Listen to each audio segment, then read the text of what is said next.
Big boss ಮನೆಯಿಂದ ಬಂದಿದ್ದು. ಇನ್ನು ಅಲ್ಲಿಂದ ಬಂದಿರುವಂತ ಒಂದಷ್ಟು ಹಣನ ಅರ್ಹ ಜಾಗಕ್ಕೆ ಸೇರಿಸ್ತೀನಿ ಅಂತ ಹೇಳಿದ್ದೆ. ಅದ್ರ ಪ್ರಕಾರ ಇವತ್ತು ಮೊದಲನೇದಾಗಿ ನಮ್ಮ ಟೀಮಿಂದ ರಿಸರ್ಚ್ ಮಾಡಿ ಹುಡುಕಿಟ್ಟಿರೋರ್ಲಿ ಒಬ್ರು ಮನೆಗೆ ಬಂದಿದೀವಿ. ಬಹಳ ಕಷ್ಟದಲ್ಲಿದಾರಂತೆ. ಬನ್ನಿ ನೋಡೋಣ ಅವ್ರು ಯಾರು ಅಂತ. ನನಗೂ ಸರ್ಪ್ರೈಸಿಂಗ್ ಆಗಿದೆ. ಕೇಳೋಣ ಏನು ಅವ್ರ ಕಷ್ಟ ಏನು ಅಂತ ಮಾತಾಡಿಸಿ ಅವ್ರ ಜೊತೆ ಒಂದಷ್ಟು ಇಂಟ್ರಾಕ್ಟ್ ಮಾಡಿ ಏನು ಎತ್ತ ಅಂತೆಲ್ಲ ತಿಳ್ಕೊಂಡು ಬನ್ನಿ ಹೋಗೋಣ. ಇದೇ ಮನೆನಾ? ಆ ಕಡೆದಾ? ಬಾಡಿಗೆ ಮನೆನಾ? ಬಾಡಿಗೆ ಮನೆನಾ ಅವ್ರದ್ದು?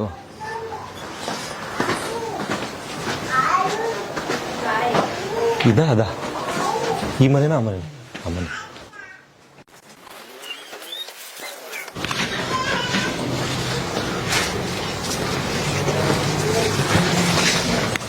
ನಮಸ್ಕಾರ, ಹೇಗಿದ್ದೀರಿ? ಖುಷಿ ಆಯ್ತು ನನಗೆ. ಅಂದ್ರೆ ಎಲ್ಲರೂ ಹೇಳ್ತಾರೆ, ಬಟ್ ಯಾರು ಮುಂದೆ ಬರಲ್ಲ ಸರ್ ಹೆಲ್ಪ್ ಮಾಡಕ್ಕೆ. ನನ್ಗೂ ಇಬ್ರು ಹೆಣ್ಮಕ್ಳಿದ್ದಾರೆ. ಒಬ್ಳು ಸೆಕೆಂಡ್ PUC, ಇನ್ನೊಬ್ಳು 8th ಸ್ಟ್ಯಾಂಡರ್ಡ್ ಇವಾಗ. ಅದರಿಂದ ಇವ್ರಿಗೂ ಕಾಲ್ ಸ್ವಲ್ಪ ಪ್ರಾಬ್ಲಮ್ ಇದ್ದು ಎಲ್ಲಾ ಕಡೆ ತುಂಬಾ ಏಟಾಗಿ ಅವರಿಗೆ ಅಂದ್ರೆ ಫೈನಾನ್ಷಿಯಲ್ ಅಲ್ಲಿ ತುಂಬಾ ಪ್ರಾಬ್ಲಮ್ ಆಗಿ ಬಿಸ್ನೆಸ್ ಅಲ್ಲೆಲ್ಲ ಲಾಸ್ ಆಗಿ ಎಲ್ಲ ತುಂಬಾ ಸಫರ್ ಮಾಡ್ಬಿಟ್ವಿ ನಾವು. ಆದ್ರಿಂದ ಸರ್ ಅದಕ್ಕೆ ಹೆಣ್ಮಕ್ಳಿದಾರಲ್ವಾ, ಅದಕ್ಕೋಸ್ಕರ ಅವ್ರಿಗೆ ಏನಾದ್ರು ಒಂದು ಫ್ಯೂಚರ್ ಕಾಲೇಜಿಗೆ ಫೀಸ್ ಕಟ್ಟಿರ್ಲಿಲ್ಲ. ಅದೊಂದು ವಿಷಯಕ್ಕೆ ಒಂದು ಪ್ರಾಪರ್ಲಿ ಗೋಕರ್ಣ, ನಮ್ದು ಒಂದು ಮಾವನವ್ರದ್ದು ಬೈಲೂರು ಮುರುಡೇಶ್ವರ ಹತ್ರ. ನಿಮ್ಮ ಯಜಮಾನ್ರು ಏನ್ ಮಾಡ್ತಾರೆ? ಅವರು ಇವಾಗ ಇಷ್ಟ ದಿನ ರೆಸ್ಟ್ ಅಲ್ಲಿ ಇದ್ರು. ಅಲ್ಲಿ ಡಾಕ್ಯುಮೆಂಟ್ಸ್ ಎಲ್ಲ ಹಾಸ್ಪಿಟಲ್ದು ವೆರಿಕೋಸ್ ವೇನ್ದು ಪ್ರಾಬ್ಲಮ್ ಆಗಿ ಸುಮಾರು ಒಂದು 5-6 ತಿಂಗಳಿಂದ ಸುಮಾರು ರೆಸ್ಟ್ ಅಲ್ಲೇ ಇದ್ರು. ಅಂದ್ರೆ ಎಲ್ಲೂ ಕಾಲು ಊದ್ಕೊಳ್ಳೋದು. ನಾನು ಸ್ವಲ್ಪ ದೇವಸ್ಥಾನ ಹತ್ರ ಕೆಲ್ಸಕ್ಕೆ ಹೋಗ್ತಾ ಇದ್ದೆ. ಅವರು ಇವಾಗ ಇದ್ರ ಮೇಲೆ ಹೋಗಿದ್ದಾರೆ, ಕೆಲ್ಸದ ಮೇಲೆ ಹೋಗಿದ್ದಾರೆ. ಮಾಡ್ತಾ ಇದ್ದಾರೆ ಸರ್ ಇವಾಗ. ಅಂದ್ರೆ ಮನೇಲಿ ಕೂತ್ಕೊಂಡ್ರೆ ಬಾಡಿಗೆಗೆಲ್ಲ ಕಟ್ಬೇಕಲ್ಲ ಸರ್, ತುಂಬಾ ಪ್ರಾಬ್ಲಮ್ ಆಗೋಯ್ತು. ಅಡ್ವಾನ್ಸ್ ಅವ್ರ ಪಾಪ ಓನರ್ ಒಳ್ಳೆಯರಾಗಿದ್ರಿಂದ ಅವ್ರು ಅಡ್ವಾನ್ಸ್ ಇದೆಲ್ಲ ಇದ್ ಮಾಡಿದ್ರು ನಮ್ಗೆ.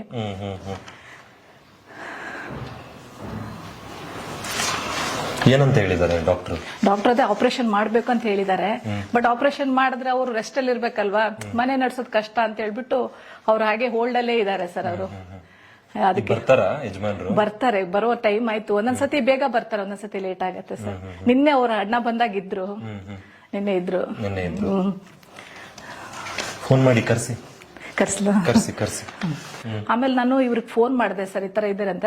ಅವ್ರಂದ್ರು ಒಂದ್ 2-3 ದಿನ ಇರಿ, ಅವ್ರು ಸ್ವಲ್ಪ ಬಿಸಿ ಇದ್ದಾರೆ, ಆಮೇಲೆ ಅಣ್ಣಂಗೆ ಫೋನ್ ಮಾಡಿ. ಆಮೇಲೆ ಅಲ್ಲಿ ನಿನ್ನೆನೂ ಹೋಗಿ ನಾನು ಕೇಳಿದ್ವಿ. ಇಲ್ಲ ಇದಿತ್ತು, ಲ್ಯಾಬ್ ಟೆಸ್ಟ್ ಇತ್ತು. ಆಮೇಲೆ 33,000 ಇತ್ತು ನನಗೆ ಲ್ಯಾಬ್ ಟೆಸ್ಟ್ ಅಲ್ಲಿ. ಮತ್ತೆ ನಾನು ಹೋಗಿ ಅಮೌಂಟ್ ಕಟ್ಬಿಟ್ಟು ಲ್ಯಾಬ್ ಎಕ್ಸಾಮ್ ಇತ್ತಲ್ಲ 3, ಅದ್ ಮುಗೀತು ಅವಳಿಗೆ. ಆಮೇಲೆ ಮುಗಿದ ತಕ್ಷಣ ಇವಾಗ ನಾಳೆಯಿಂದ ಎಕ್ಸಾಮ್ ಇದೆ, ಫೈನಲ್ ಎಕ್ಸಾಮ್. ಈಗ ಅದರಿಂದ ಅವರು ಇಲ್ಲ, ನಾವು ಪ್ರಿನ್ಸಿಪಾಲ್ ಇಲ್ಲ, ಅವ್ರು ಬರ್ಬೇಕು, ನಾವೇನು ಇದನ್ನ ತಗೊಳಲ್ಲ, ನೀವು ಅಮೌಂಟ್ ಕಟ್ಟಿರಿ, ಹಾಲ್ ಟಿಕೆಟ್ ತಗೊಳ್ಳಿ.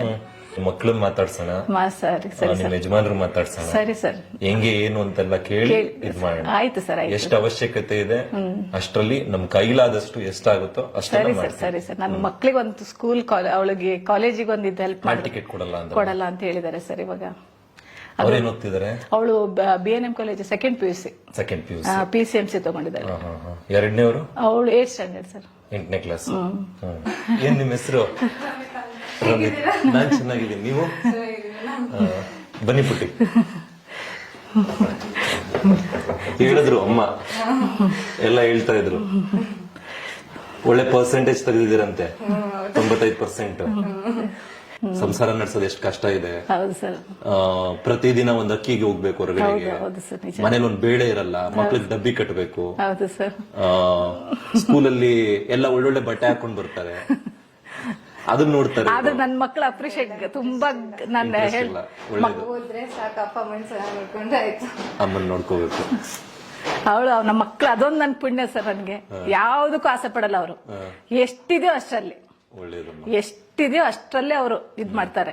ಇದು ಬೇಕು ಅನ್ನೋದು ಇವತ್ತವರೆಗೂ ಹೇಳಿಲ್ಲ. ಅವ್ರಪ್ಪ ತುಂಬಾ ಆಸೆ ಇದ್ದಾಗಲೇ ಚೆನ್ನಾಗಿ ಮಾಡಿದ್ದಾರೆ.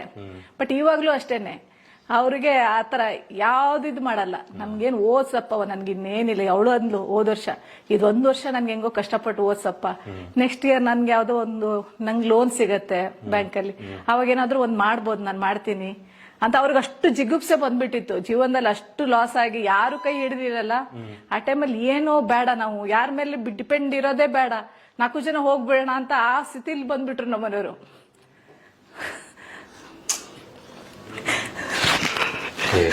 ಕಾಲ್ಬೇಡಿ ಅಕ್ಕ, ಅವ್ರು ಅಷ್ಟು ಬೇಜಾರ್ ಇತ್ತು, ಯಾವತ್ತೂ ತಗೊಂಡಿರಲ್ಲ. ನಾವೆಲ್ಲ ಇಲ್ವಾ ಅಕ್ಕ? ಅಳೋದು ಯಾಕೆ?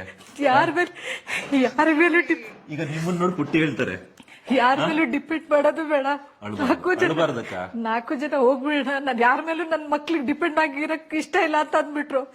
ಆವಾಗ್ಲೇ ನಾನ್ ಡಿಸೈಡ್ ಮಾಡ್ಬಿಟ್ಟೆ, ನೀನ್ ಹೆದ್ರಬೇಡಿ ಸರ್. ಅಳ್ಬೇಡಿ ಅಕ್ಕ, ಯಾಕೆ ಅಳ್ತೀರಿ? ಇಲ್ಲಿ ಎಷ್ಟು ಮುದ್ದಾದ ಮಗಳಿದ್ದಾಳೆ, ಆಮೇಲೆ ಚೆನ್ನಾಗಿ ಓದ್ತಾಳೆ, ಅದು ಸರ್ ಎಲ್ಲದಕ್ಕಿಂತ ಹೆಚ್ಚಾಗಿ ನಿಮ್ಮನ್ನ ನೋಡ್ಕೋತಾಳೆ, ಚೆನ್ನಾಗಿ ಓದಿ ಒಂದ್ ಕೆಲಸ ತಗೋತಿರಲ್ವೇನ್ರಿ? ಒಂದ್ ಕೆಲಸ ತಗೋತಾರೆ, ಚೆನ್ನಾಗಿ ಓದಿ ಚೆನ್ನಾಗಿ ಮಾಡ್ತಾರೆ. ಅಷ್ಟೇ ನನ್ಗೆ ಆಸೆ. ಎಲ್ಲ ಗಂಡು ಮಕ್ಳಿಗೆ ಅಷ್ಟು ಬೆಲೆ ಇಲ್ಲ. ಇಲ್ಲ ಸರ್, ನಾನು ನಿಜವಾಗ್ಲೂ ಗಂಡ್ ಮಕ್ಳಿದ್ರೆ ನಾನು ನಂಬ್ತೀರಾ ಇಲ್ವಾ ಸರ್? ಈಗ ನಾನ್ ಬಂದಿಲ್ವಾ? ಧೈರ್ಯವಾಗಿರ್ಬೇಕು ಅಕ್ಕ, ಧೈರ್ಯವಾಗಿರಿ. ಇವಾಗ ಧೈರ್ಯವಾಗಿದ್ದೀನಿ ಸರ್, ನಾನು ಇವಾಗ ಅಳಬಾರ್ದು. ಯಾಕಂದ್ರೆ ಅವಳಿಗೆ ಹಾಲ್ ಟಿಕೆಟ್ ಸಿಕ್ಕಿಲ್ಲ ಅಂದಾಗ ಎಷ್ಟು ನಾನು ಸಫರ್ ಮಾಡಿದೀನಿ ಅಂದ್ರೆ ನನ್ ಗೊತ್ತು ಸರ್. ಅದು 1 ವಾರದಿಂದ ಎಲ್ಲರಿಗೂ ಕಾಲ್ ಮಾಡ್ಕೊಂಡ್ ಬಂದೆ, ಒಬ್ರು ನನ್ಗೆ ಸಪೋರ್ಟ್ ಮಾಡಿಲ್ಲ. ತಂದೆ ಹೆಸರು ಕೃಷ್ಣಮೂರ್ತಿ ಪಾಂಡುರಂಗ ಶೇಟ್, ಪ್ರಿಯಾ ಕೃಷ್ಣಮೂರ್ತಿ ಶೇಟ್. ಇದು SLC ದಲ್ವಾ? 93.6%. ತೆಗಿಬೋದಾ? ಕನ್ನಡ ಹೈಯೆಸ್ಟ್, ಕನ್ನಡ ಹೈಯೆಸ್ಟ್ ನಮ್ಮ ಮಾತೃಭಾಷೆ. ಇಂಗ್ಲಿಷು ಅಷ್ಟೇ ಹೈಯೆಸ್ಟ್, 5 ಮಾರ್ಕ್ಸ್ ಕಮ್ಮಿ. Hindi out of out, mathematics 10 marks ಕಮ್ಮಿ, ಸೈನ್ಸ್ ಒಂದು 14 ಮಾರ್ಕ್ಸ್ ಕಮ್ಮಿ, ಸೋಷಿಯಲ್ ಸೈನ್ಸ್ 99. ಒಟ್ಟು 585, 625ಕ್ಕೆ 93.6. ಪ್ರೌಡ್ ಆಫ್ ಯು ಪುಟ್ಟಿ, proud of you. First PUC ಅಲ್ಲಿ ಚೆನ್ನಾಗಿ ಮಾಡಿದಾಳೆ, ಅವಳ ರ್ಯಾಂಕ್ ಬಂದು. ಆಮೇಲೆ ಇದ್ರಲ್ಲೂ ಅಷ್ಟೇ 93. ಫಸ್ಟ್ PUಲಿ ಕೆಮಿಸ್ಟ್ರಿ 93 ಬಂದಿದೆ, ಕಂಪ್ಯೂಟರ್ ಸೈನ್ಸ್ 97, ಮತ್ತೆ ಇಂಗ್ಲಿಷ್ 1 ಮಾರ್ಕ್ಸ್ ಕಮ್ಮಿ SLC ಹೋಲಿಸಿದ್ರೆ, ಬಟ್ ಸ್ಟಿಲ್ ಅದು ಇದು 93%. ಜಸ್ಟ್ 6% ಡಿಫ್ರೆನ್ಸ್ ಫಸ್ಟ್ PUನು ಅದು. ಈಗ ಸೆಕೆಂಡ್ PUಲಿ ಟಾಪರ್ ಅನ್ಸುತ್ತೆ. ಒಳ್ಳೇದಾಗ್ಲಿ, ನೋಡ್ಬೇಕು. ಬನ್ನಿ, ಅಥವಾ ಅಮ್ಮನ ಹತ್ರ ತಿಳಿಸಿ, ನನ್ಗೆ ನಮ್ಮ ಹುಡುಗರಿಗೆ ಯಾರಿಗಾದ್ರು ಹೇಳಿ ತಿಳಿಸಿ. ಫಸ್ಟ್ ಸೆಲೆಬ್ರೇಟ್ ಮಾಡದೆ ನಾನು, ಖುಷಿ ಪಡೋದೆ. ತಗೊಳ್ಳಿ, ಒಳ್ಳೇದಾಗ್ಲಿ ನಮ್ಗೆ. ರಮಿತಾ ಅವ್ರೆ, ಒಳ್ಳೇದಾಗ್ಲಿ. ಮುಂದೇನು ಅಷ್ಟೇ, ನಾವು ಬೆಳ್ದಂಗೆ ಅವ್ರಿಗೆ ಏನ್ ಆಗ್ಬೇಕು ನಮ್ ಕಡೆಯಿಂದ ಖಂಡಿತ ಮಾಡ್ತೀವಿ. ಸರಿ ಸರ್. ಚೆನ್ನಾಗಿ ಓದ್ತಾರೆ, ಮನೆ ನಡೆಸ್ತಾರೆ, ಗಟ್ಟಿಯಾಗಿ ಈಗ ಕೇಳ್ದೆ ನಾನು, ಬಟ್ಟೆ ಬೇಡ ನಮ್ಗೆ, ಬಟ್ಟೆ ಬೇಡ, ಓದಿದ್ರೆ ಸಾಕು ಅಂತ. ಅಷ್ಟೇ ಸರ್. ನನ್ಗೆ ಅವಳೇ ಧೈರ್ಯ ಕೊಟ್ಲ ಅವ್ರ ಅಪ್ಪಂಗೆ, ನೀನ್ ಏನ್ ಹೆದ್ರು ಬೇಡಪ್ಪ, ಇದು 1 ವರ್ಷ 4 ವರ್ಷ ನಾನು ಹೆಂಗೋ ಕಷ್ಟಪಟ್ಟು ದುಡಿತೀನಿ, ಆಮೇಲೆ ನಿನ್ಗೆ ಒಂದ್ ಚಿಕ್ಕದ ಅಂಗಡಿ ಹಾಕೊಂಡು ನೀನ್ ಆರಾಮಾಗಿ ಇದ್ಬಿಡು, ನೀನ್ ಯಾಕೆ ಟೆನ್ಷನ್ ತಗೋತೀಯ ಅಂತ ಅವ್ರ ಅಪ್ಪಗೆ ಇವಾಗ್ಲೂ ಹೇಳ್ತಾರೆ. ಅವ್ರ ಅಪ್ಪಗೆ ನೋಡ್ಬಿಟ್ರೆ ನಮ್ಗೆ ಅಷ್ಟು ತುಂಬಾ ಇದ್ರಲ್ಲಿ ಇದ್ದವ್ರು ಸರ್. ಅವರು ತುಂಬಾ ಅದು ಕಷ್ಟ ಅಂದ್ರೆ ಗೊತ್ತಿಲ್ಲ. ಅವರು ಅಪ್ಪ ಅಮ್ಮ ಹಂಗ್ ಬೆಳೆಸಿದವ್ರು, ಅವ್ರಿಗೆ ಆ ತರ ಫ್ಯಾಮಿಲಿ ಹುಟ್ಟು ಬೆಳೆದವ್ರು ಅವರು. ಅವ್ರ ಅಪ್ಪ ಅಮ್ಮ ಇಬ್ರು ತೀರೋದ್ಮೇಲೆ ಎಲ್ಲ ಅಣ್ಣ ತಮ್ಮದವರೆಲ್ಲ ಇದಾಗ್ಬಿಡ್ತು. ನಾವ್ ಈ ಕಡೆ ಬಂದ್ಮೇಲೆ ಇಲ್ಲಿ ನಮ್ಗೆ 2 ಹೆಣ್ಮಕ್ಳಿದ್ದಾರೆ. ಏನ್ ಮಾಡ್ತಿದಾರೆ ಅವ್ರು ಕಾಲ್ ಇಟ್ಕೊಂಡು ಇಷ್ಟು ವರ್ಷ ಆಯ್ತು, ಬೆಂಗಳೂರು 14 ವರ್ಷ ಆಯ್ತು ಸರ್ ನಾವು ಬಂದು. ಒಂದು ದಿನ ಒಬ್ರು ಕಾಲ್ ಮಾಡ್ತಿಲ್ಲ ಸರ್ ನಮ್ಗೆ. ಒಬ್ರು ಹೇಗಿದ್ದೀರ ನೀವು, 2 ಹೆಣ್ಮಕ್ಳು ಇಟ್ಕೊಂಡು ಹೆಂಗ್ ಜೀವನ ಮಾಡ್ತಿದ್ಯಾ, ಏನು ಒಂದು ದಿನ ಒಬ್ರು ಇವರೇ ಫೋನ್ ಮಾಡ್ಬೇಕು. ಏನ್ ನಿಮ್ ಹೆಸರು? ಮಾನ್ಯತಾ. ಹೇಳ್ತಾ ಇದ್ರು ಬಹಳ ಚೂಟಿ ಇದಾರೆ, ಚೆನ್ನಾಗಿ ಓದ್ತಾರೆ ಅಂತ. ಇಡೀ ಬ್ಯಾಗ್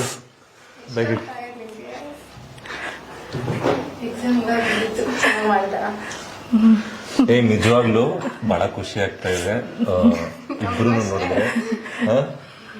ಕ್ಯಾಶ್ ಎಷ್ಟಿದೆ ಅಂದ್ರೆ ತೋರಿಸಿಲ್ಲ, ನಿನ್ನ ಕ್ಯಾಶ್ ತೋರಿಸಿ, ತೆಗೀರಿ.